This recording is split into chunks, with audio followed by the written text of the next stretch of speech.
Welcome back to GearUpWindows YouTube channel. In this video, we will guide you on how to pin settings app to Windows 11 taskbar. For this, first click on this one start button and then click on this one all apps button. Now scroll down and find settings app, select it and drag it to the previous space on the desktop. When you see link option, lift your finger from the mouse and now you will see a desktop shortcut for settings app.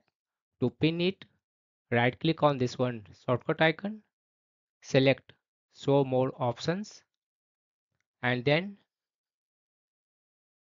select this one option pin to taskbar. This will pin the settings app to the taskbar and by clicking on it you can open settings app on your Windows 11 PC.